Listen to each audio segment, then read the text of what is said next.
Good morning, Giants. Welcome to the Park Bench. I'm Nick Smith. Today, we're going to run a different format than we normally do. So the Park Bench is something that we started probably a year or 2 years ago, and it's a format. The idea came from imagine that you're walking down the road with a friend, you sit on a park bench, you're having a deep conversation, and it's just the two of you talking. And so the idea of the park bench is that I get to bring people onto the park bench and sit with them in a coaching conversation. And so when I do coaching with clients, generally we don't broadcast live, so this is a little bit different.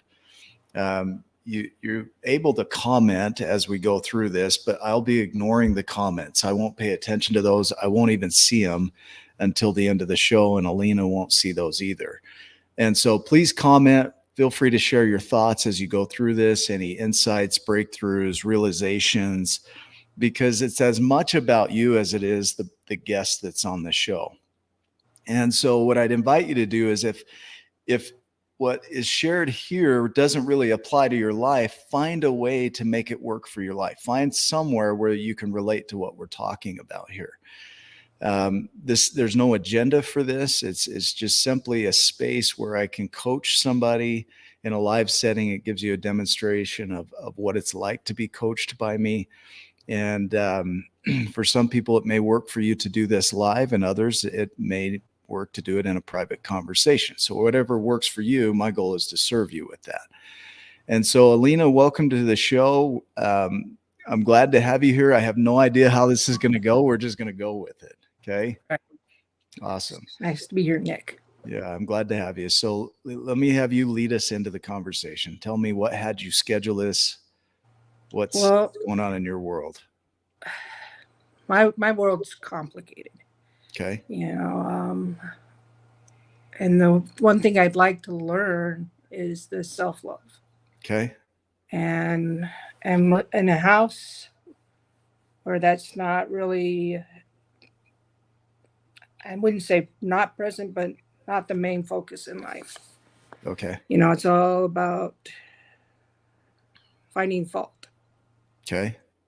And so I'm struggling to thrive in that. Okay. So let me make sure I hear you. So when you say self-love, I want to make sure that I'm on the same page as you, right? You talk about self-love.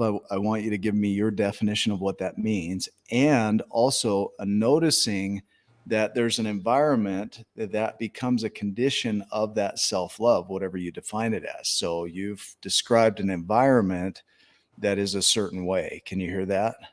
Yes. Okay, so tell me what you mean by self-love. Like, what is that? What does that mean when you use that phrase? I think it's to just care as much as I do for other people. About for myself. You? Okay. Yeah, not to be on a battleground with myself all the time. Okay. And so you're able to do that for other people. You're able to love them, care for them, accept them. Am I accurate there? Yes. Okay. And when it comes to you? No. No? Okay. No. Okay. No, in fact, it's almost a polar opposite of that. Okay. Tell me about it. I don't remember a time ever having that for myself. Okay. I've always been angry with myself. Okay. And it's come out in aggressive forms of anger. Okay. And what we're going to talk about today, this isn't therapy, just to be clear. I'm not a therapist. And we're going to have a coaching conversation. So there are some things that I'll say, look, that would be something that I would talk to a therapist on. There are other things where we'll have conversation on it. Okay. And this is one of those areas we're going to have conversation. Okay. We're going to go as far as we can with what we've got here. Now, as we look at that, when you look at other people, you talk of other people, you can highlight the good in them.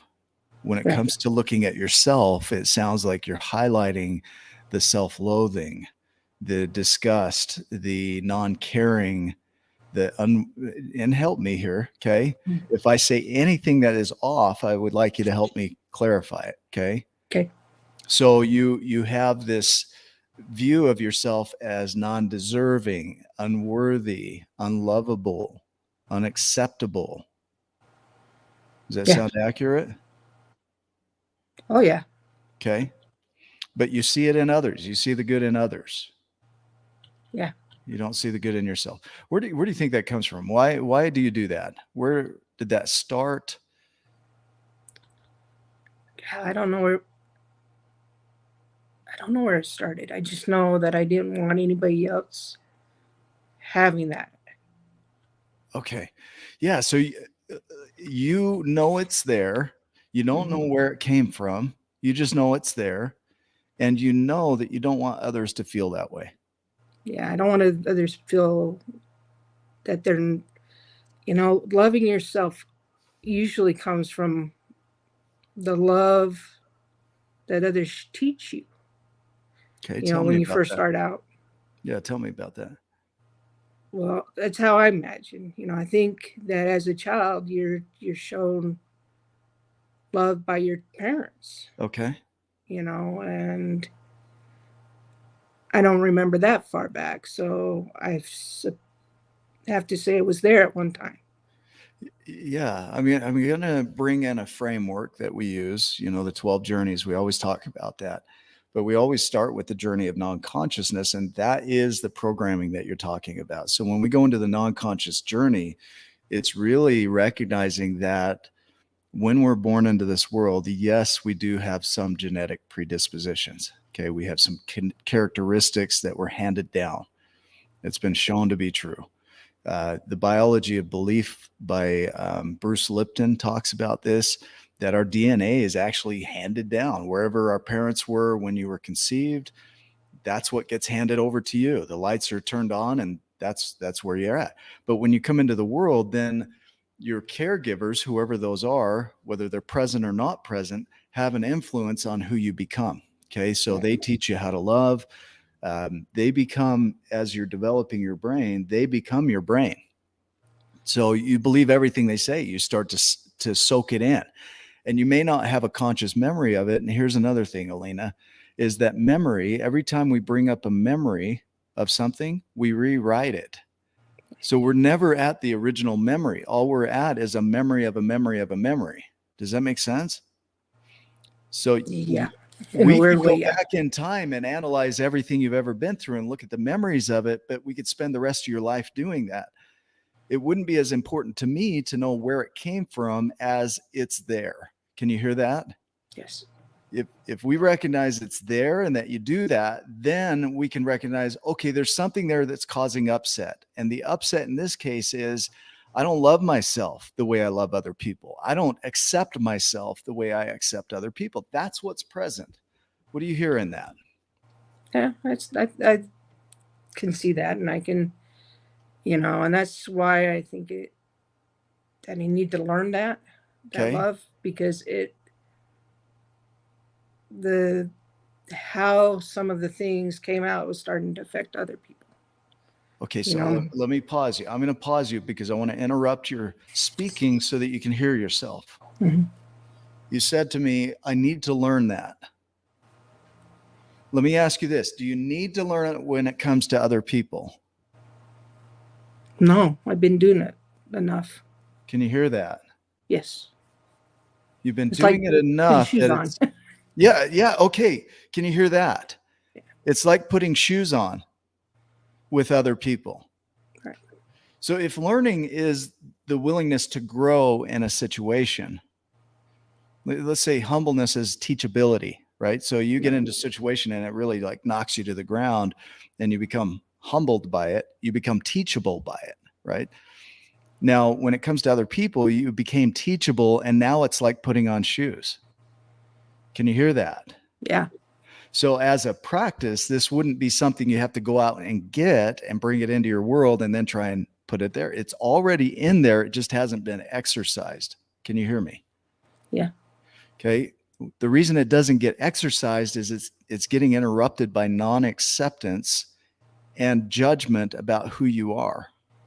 So when we get into judgment and justification about who we are, This goes into our second journey, the journey of awareness, because when we become aware of something, now we can do something about it. But if you didn't know you did this, Alina, what are the odds of you doing something about it? None. You can't change what you don't know.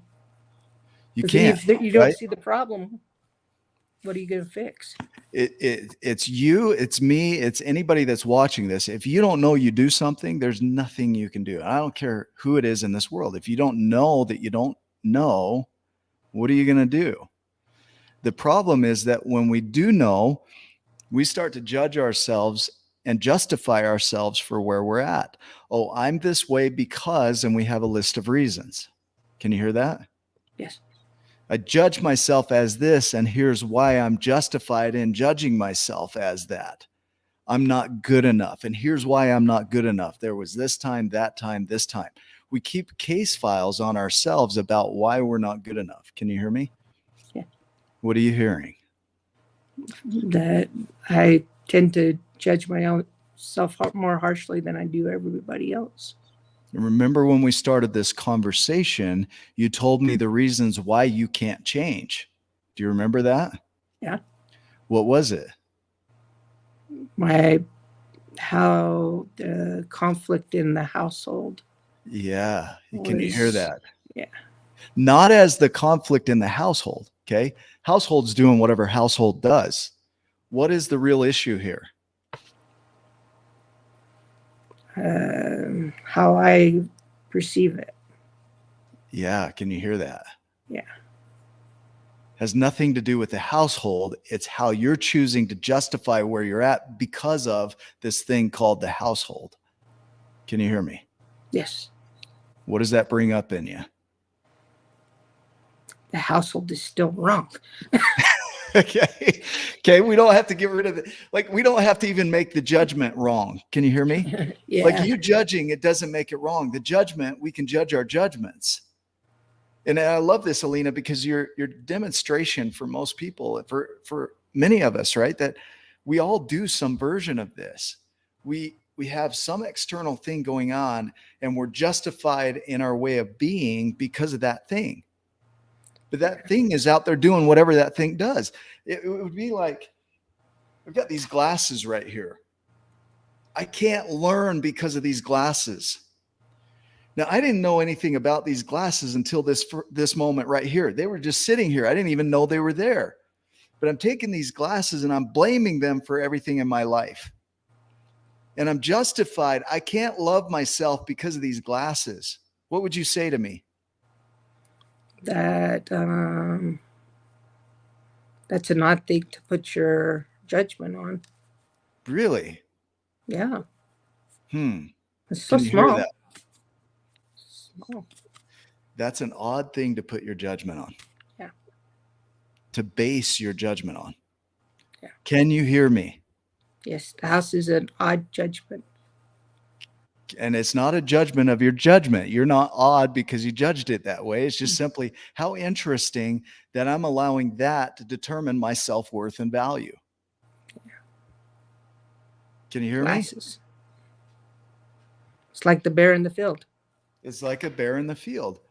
Now, when we become aware of something, most of us go to our judgments and justifications for it. Dissonance, right? We have a way of being. I'm a really nice person. I'm a really nice person. I love people. I love being around them. I love acknowledging them. I love letting them know how great they are. And at the same time, I hate myself, right? There's a dissonance between I love people and I hate myself.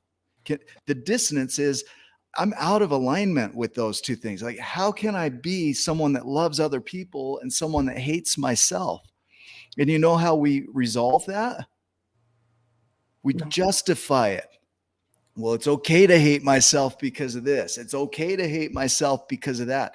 It eliminates the conflict between I love other people and I hate myself because I'm justified in hating myself. Can you hear me? Yeah. Remember putting on shoes, okay? When you're putting on shoes, why are you able to put on shoes without thinking about it? Because I don't think about it. I just do it. And why can you do that now? There was a point where you couldn't do that. Wasn't there? No, it's loving What- people. It's never been that way. It's Well, not. let's look at this. Did you learn how to love people? Rationale says yes, but I don't Okay. remember it. It seems to have come from who you are at your core. You just naturally love people. And at your core, that was already there. And so what you practiced was loving people. And so it became like putting on shoes. Can you hear that? Yes. So it became automated. That's what we're talking about here. It became automated. And when it became automated, you didn't have to think about it anymore. You just put your shoes on, go out the door, right? Yeah. What is not automated is loving yourself. What is automated is hating yourself. Can you hear me? Very much. You can tie your shoes in hating yourself easily because that's what you've practiced being, is hating yourself. Can you hear that? Yeah. What do you hear?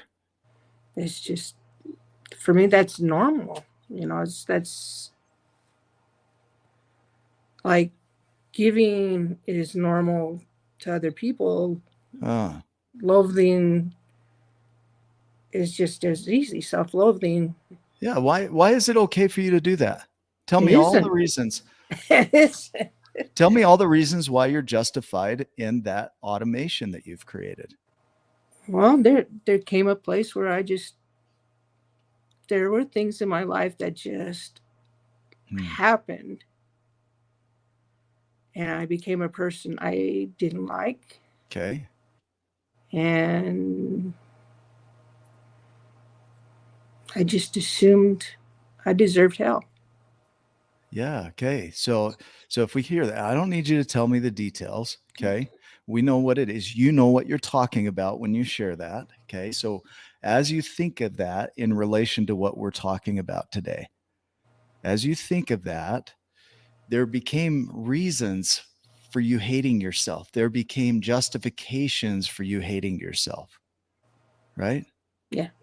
As much as you became justified in hating yourself, you also became justified in loving other people. Can you hear that? Yeah. Can you hear there's a conflict between hating yourself and loving others? Yes. People tell me it's not possible. Yeah, well, people tell you that, but what are you noticing? It is. It is possible. Why? I don't know. Because I split. You split. Okay, let's talk about this. I want you to hear me in this because there was a lady that I had worked with who her entire life was devoted to multiple personalities. She was a researcher, she was a therapist. She says, "Isn't it amazing that the body has the ability to create multiple personalities for our protection and survival?" And I was like, I was blown away. Isn't it amazing? Like I'd always heard multiple personalities as that's scary as shit. I don't want that, right? So I think of all these movies where it's really dark and they're split. Notice this is that we have the ability to create parts. Okay. In internal family systems therapy, they talk about parts. We create a version of ourselves, and that version shows up in certain situations. We have another version that we create of ourselves, has its own dynamic, its own personality that shows up in another situation. Still our body, but different personality driving the vehicle. Can you hear me? Yeah. So when you say, I split, I love people, that person shows up and drives the vehicle. When it comes to me, I hate myself, that person shows up and drives the vehicle. Same body, different drivers. Can you hear me? Yes. If we were to have a conversation with the driver of the body that hates you, what would you say to her?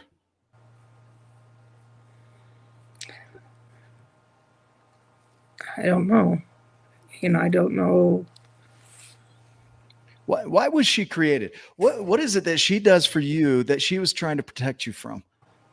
Why is it that if she can cause you to hate yourself, why does that serve you? Because me hurting myself doesn't hurt as near as much as other people's hurt. So she was developed as a way for you to still love on other people by hurting yourself. Can you hear that? Yeah.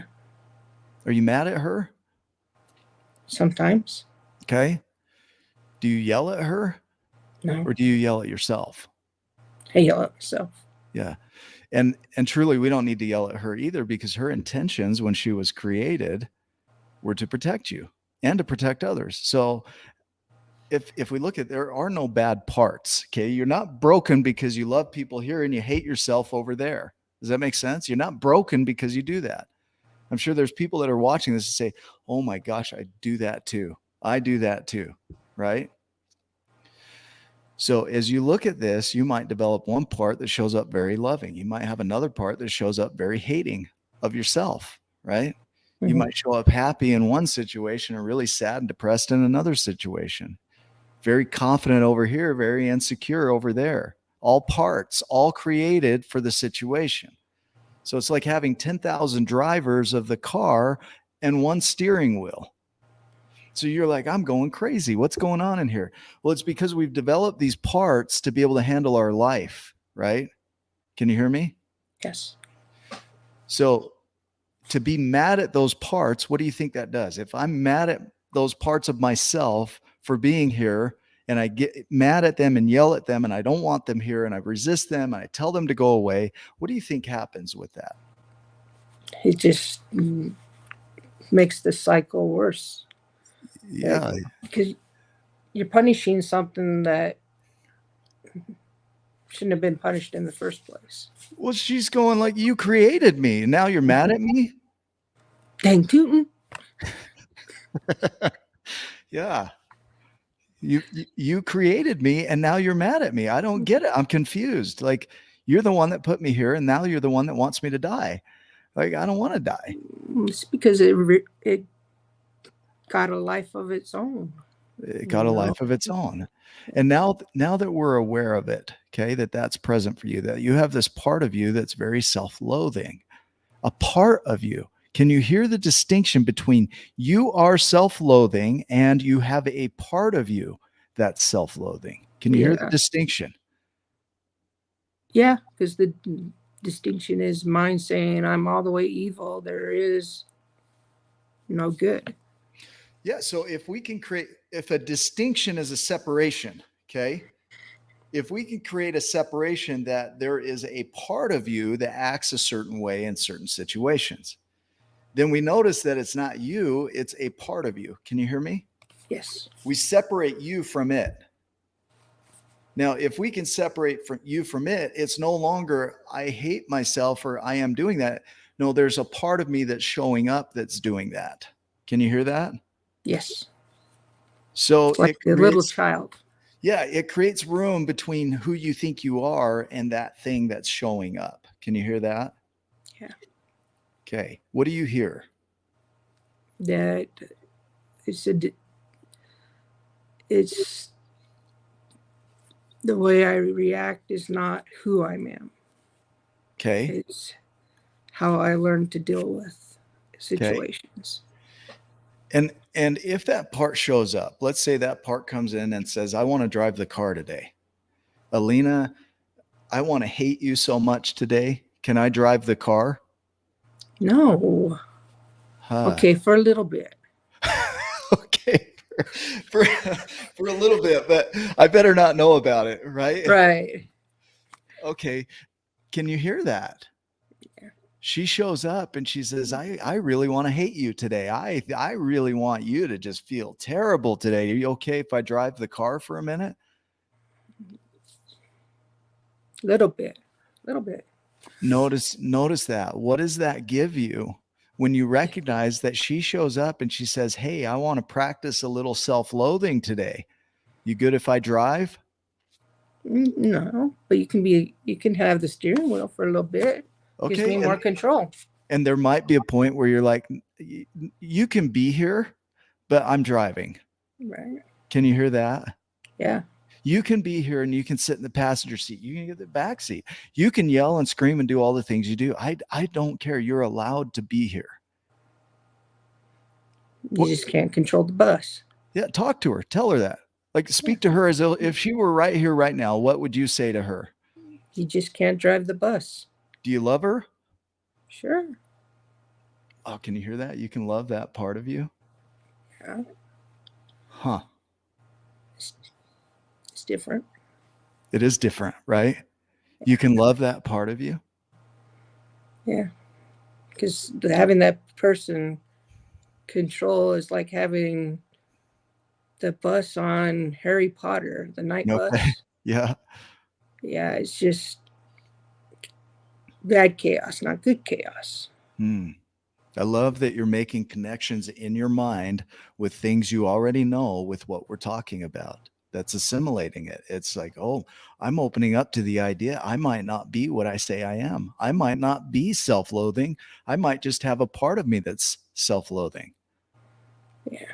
Which means I can talk to it, which means I can determine what we're going to do with that. I can determine if I'm going to drive or if I'm going to let her drive the bus. Right? Yeah. Yeah. I think it wasn't just to protect myself. It was the big part of hating was protecting others. Okay. Yeah. So there's a reason that she was created, right? Yeah. So if the part of you that loves others showed up and she says, "Hey, I want to drive today and I want to love on others." Heck yeah, let's go. Right. Would you let her drive or would you drive and let her come along? I'd be okay with her driving. And just as a noticing, Alina, you are always the driver. Even if she comes along, you just really enjoy having her in the passenger seat. But Yeah. you're still the driver. Can you hear me? Yes. You're the one that determines where that bus goes, where that car goes. Okay. Now, if loving others shows up and she wants to be passenger in the car, she gets to be passenger in the car. If the other part of you is self-loathing, she shows up, guess what she also gets? A seatbelt in the bus. Okay. She does, right? Right. Like she gets a chance to be there as much as the other one gets a chance to be there. Right. Now, if we try and get rid of her and fight her, what happens? Chaos ensues. Is she pretty good at what she does? Oh yeah. Has she had lots of practice? Oh yeah. Yeah. Yeah. And what She's tends to had happen? 53 now. That's a lot of years. Yeah, so she's really good at what she does. Yeah. So who do you think's going to win in an argument? Oh, been her, but I've been winning too. Yeah, well, traditionally it's been her, right? Yeah, it has. But the more space you can allow for her, guess what happens? Who gets empowered? Me. Yeah, what's that look like? How does that feel? It's a lot better. Okay. One of the biggest things, when we talk about our journey of acceptance, okay, people hear, oh, you need to accept that. They think, oh, I need to resign to that. I need to give in. I need to give up. Can you hear me? Yeah. Well, that's not what we mean at all. What we mean is that when you can acknowledge that you are being who you're being, that your life is what it is right now, well, that becomes foundation for change. Does that make sense? Yeah. If you can be okay not being okay, that becomes a platform to launch from. Can you hear that? Yeah. If you're fighting what is and you're resisting it, what happens? It doesn't work. Can you grow? No. Can you learn? That's what I've been doing. Yeah. Can you learn? No. No. Two heads ramming together just doesn't work. So what happens? And that's what they do is they lock horns. They lock horns. Okay. And what happens to you?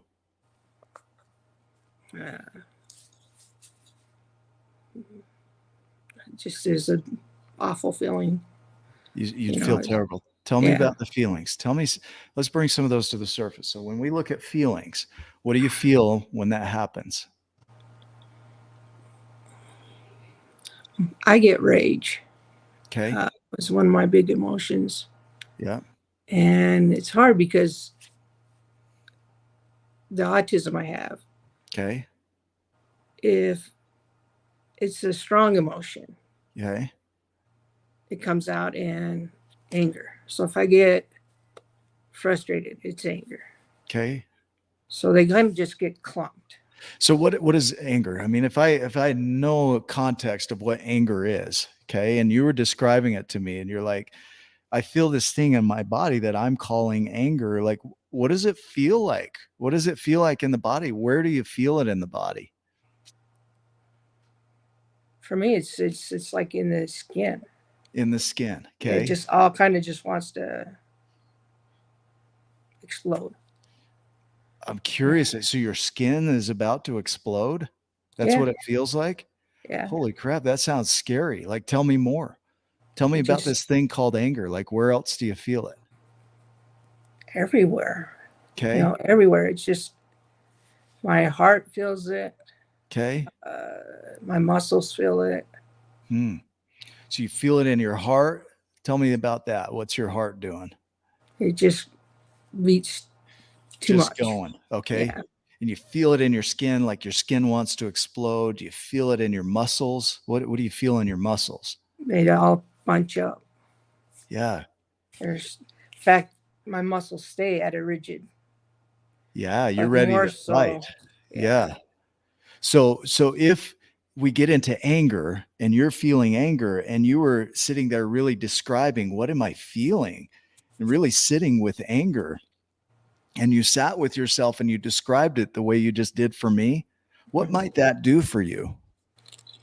makes me uncomfortable already. Okay. Yeah. And what do most of us do when we feel that? Avoid. We avoid it. Yeah. We numb out to it. Yeah. We react to it, right? We tend to react in a way that creates more damage in the world, and then it doesn't really Yeah. help, right? A lot of people that have this will become alcoholics and Okay. drug addicts Yeah. because So it's really bad. You don't want to feel it. okay, so you don't want to feel it, but what if you did? What if you really slowed down with and fully felt your anger and just sat with it? Instead of reacting to it, you put on your white coat, right? You put on your glasses and you Right. think, you know what?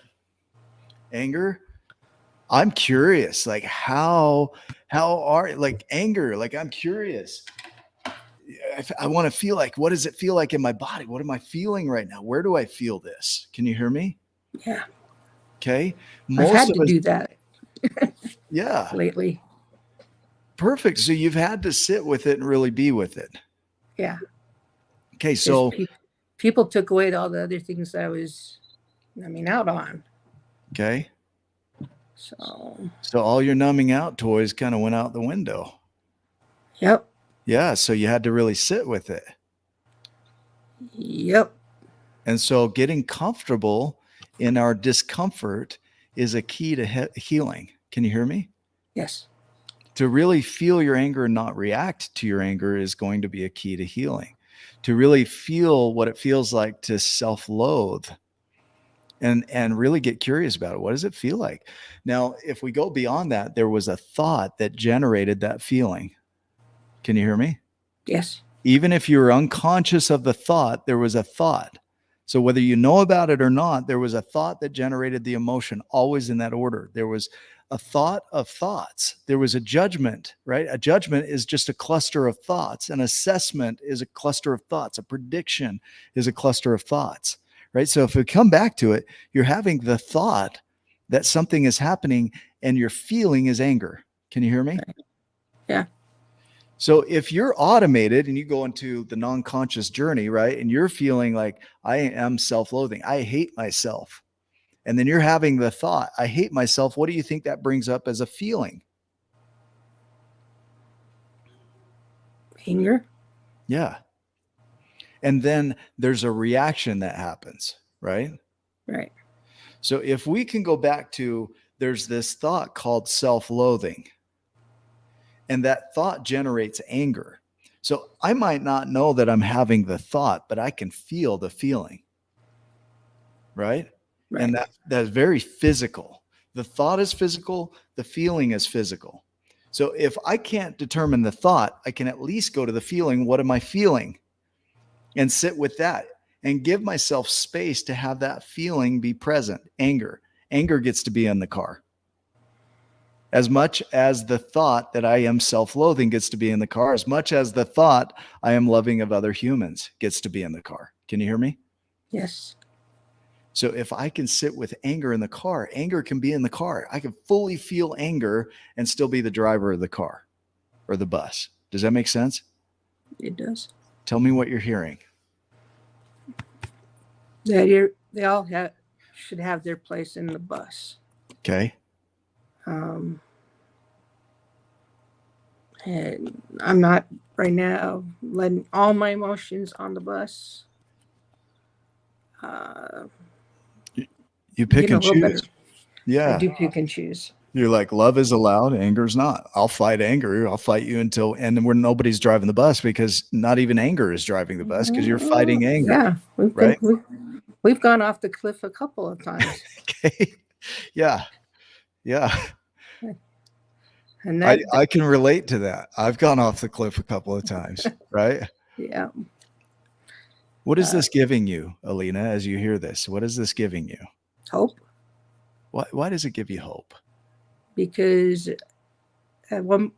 sometime I can see all my emotions being there together. Okay. And not trying to take me out in the process of a tug of war. Okay. Because that's where things have been. It's one trying to destroy ultimately. I want you to notice something. I'm going to point something out here, and this is very valuable. When we get into our emotions, we go into what I call the root journeys. So the root journeys are the first 6 core journeys where you get into a disempowered state. And so everything you see in your world is from a disempowered state. Does that make sense? Yeah. So when you feel and you have a judgment, I am unlovable, where does that put you energetically? It puts you in a downslope. Yeah. When I think I love other people, where does that put you energetically? On a high. Okay, so there's a difference between the two, right? There's a downslope and a high, right? Loving is a high and not loving is a low. So if I'm in a high level that I'm loving of myself or other people, how do you think I envision my world? Do you think I have hope for a brighter future? Yeah. Yeah. Would you say that right now you're loving of yourself in this moment? And does that give you hope for a brighter future? Yeah. So notice that when you're in a loving state, that you can now see the possibility of you having all of these emotions together on the bus, and it's okay. And that brings you hope. When you can see it, you can have hope for it. Did you know that? Yeah. See, hope theory suggests that when we can see our vision clearly, we have hope for a brighter future. We know we're the ones that are going to create that future, and we'll overcome any obstacle to make that vision a reality. Does that make sense? Now try and do that from a space of hating yourself. It's not possible. What do you feel instead? And when you look ahead, do you have hope or do you feel despair? You feel despair. Is that accurate? Is that what you feel? A lot of times, yeah. Yeah. I mean, in the past, yeah. All I wanted for my world to be is just silent. Yeah. Let me have you notice something as well. Look around your room and look at the environment you and I are in right now. We're on a show. Has the show changed? No. Has your environment changed? No. Are you still in the environment you labeled earlier as unhealthy? Yep. And what was just generated in that unhealthiness? Hope. Huh. Not in the unhealthiness, what we created in the space. Can you hear that? Yeah. So does the environment really have a say in how you show up? No. What does have a say? Me. And how do you do that? By changing the way I perceive things. The thinking, right? How you think about it changes how you perceive it. Right. How you perceive it changes how you experience it, what it means. And who's that up to? Me. If self-loathing comes into the room and she hates you, and you don't know that she's there and she's driving the bus for like 2 hours. She's just driving the bus, right? You don't even know she's doing it. Oh. Can you be mad at her because you don't know she's doing it? No, I just hope everybody gets off the road. Yeah. So I hope I hope everybody gets off the road. But when you notice it, when you recognize, holy crap, self-loathing has been driving the bus for an hour, 2 hours. What most of us tend to do is we say, I hate myself. I hate self-loathing. I hate that I do that. I'm shameful. I'm no good. I'm unlovable. So you just fed it. You just fed it, right? So what if instead you just notice, well, I did go unconscious. Let's get back to being conscious. And that was it. Well, it's okay that I did that. It's not my ideal. If I have to clean something up, I'll clean it up. But let's get back to driving the bus. That's it. Can you hear me? Yes.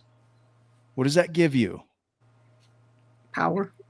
And if you were to practice that, could that become like tying shoes or putting your shoes on? Yeah. Do you think it might be a little difficult at first? Yeah.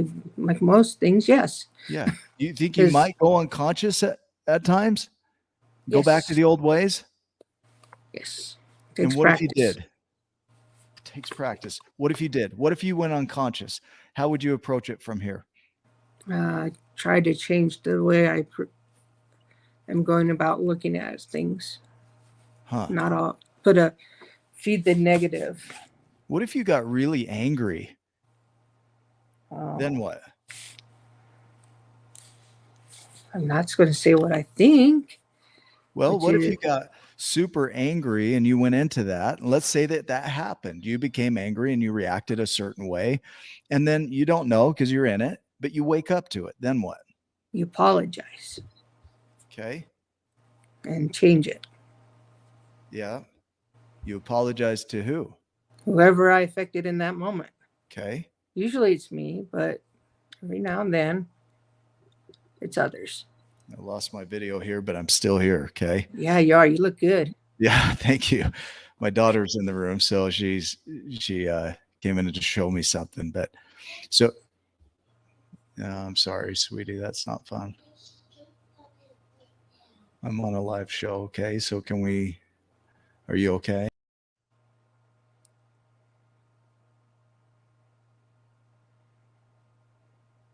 I think I'm back there. You are. We'll talk here in about 10 minutes. Okay, sweetie. Okay. If you notice where you're at, you can do something about it. If you don't notice where you're at, what happens? You can't change it. You just do whatever you do, right? But when you notice it, if you're really mad at yourself and angry at yourself and harmful to yourself, what happens? You just try to comfort, so it's not continuing to get, like, you put a stop. Yeah. Okay. You if you are harmful to yourself, it's hard to heal it. You become justified and judgmental, and it keeps you from growing. Does that make sense? Yeah. And so if you can be gentle with yourself about it, then that allows you space to heal it and learn from it and grow from it. Does that make sense? If you did whatever you did and you wake up to it, and now you can do something about it. But if you wake up to it and you're like, I'm terrible, you judge yourself, then you can't do something about it. Does that make sense? You're just like, let's just continue down that same path instead of saying, okay, but there's another path. Beautiful. Can you hear that? Yeah. Yeah. So when we came into the conversation, notice that in the beginning of this conversation, there was a reason for you hating yourself. Part of that, one of maybe many justifications, was the environment that you're in. The environment can have an effect, right? Yeah. But at the end of the day, who decides what that environment means? We do. I do. Can you see that? Yeah. And so at the beginning of this conversation, you had, I love other people, and here's why. I hate myself, and here's why. Right? I would do my work, but then I have this thing over here that I call the environment that affects it, right? Yeah. And becomes a justification. Can you hear that? Yeah. Yeah. It's not seeing things as black and white. Yeah. You know?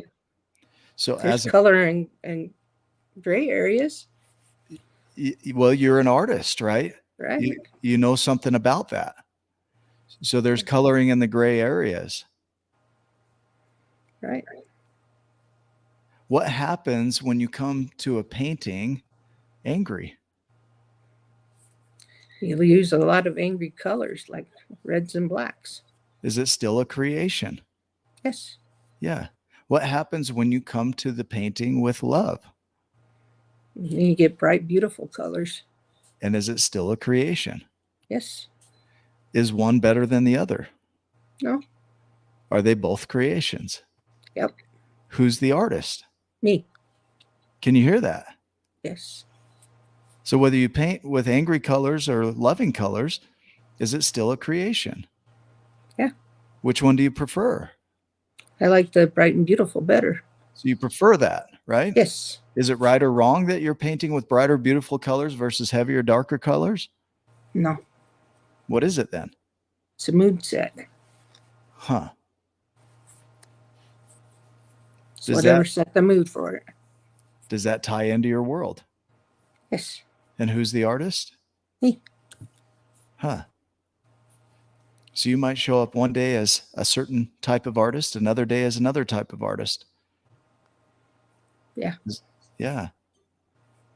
Now these preferences, these creations are up to you, and it's all about how you think of yourself. It's always your thinking, Alina.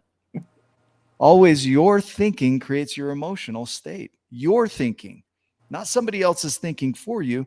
It's your thinking of what you think they might be thinking. Can you hear that? Yes. And when you allow your thinking of what you think their thinking is into your world and you create emotion from that, are you following me? Yes. That's pre-thinking. And then what happens? Sometimes you get it wrong. You get very reactionary, right? Yeah. Huh. Because you think you pre-thought somebody's thoughts for them. Do you know what they're thinking? No. Can they share what they're thinking? Yeah. And when they share what they're thinking, are you thinking what they're thinking, or are you thinking what you're thinking about their thinking? Huh? How's that for some confusion? Oh my gosh. That right? took a twist. We take our version of it and we respond to that. Yeah. Who's in control? Who's the artist? The other people, but I'm supposed to be. Well, you've given the power over, right? Yeah.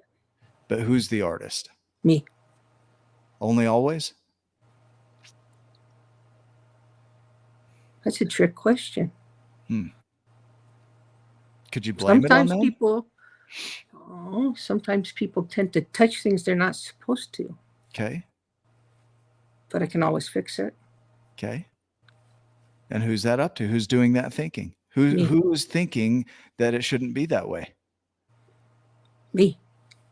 And who is thinking I can make things better? Me. So really, where does it come back to? Me. See how easy it is to put it out there? If the problem is out there, Byron Katie says this, if the problem is out there, if you think it's their fault, there's no hope. You will constantly be a victim of your life. You'll be suffering in paradise, right? Notice our environment hasn't changed. From the beginning of this conversation to the end of this conversation, my daughter comes in and talks. That was a shift in the environment, but the environment didn't change, right? All that happens, my daughter comes in and she does whatever she does. The room's never changed, right? And so after this conversation, I get to go have a conversation with her, right? But the environment, the paradise hasn't changed. Paradise is paradise. It doesn't change. Our thinking about paradise is what changes. Yeah. So but it was how you coped with it. Yeah. So is there right or wrong in that, Alina? Are you right or wrong or shameful or guilty or bad because you see it a certain way over another? No. Are you right or wrong? Are you unlovable, unworthy because you use darker colors? No. People still love me. Yeah. Yeah, we know that, right? So who's it up to? Me. Do you believe that? Now? Yes. Yeah. What does that give you? Why would that matter? Because if I don't think that, it won't change.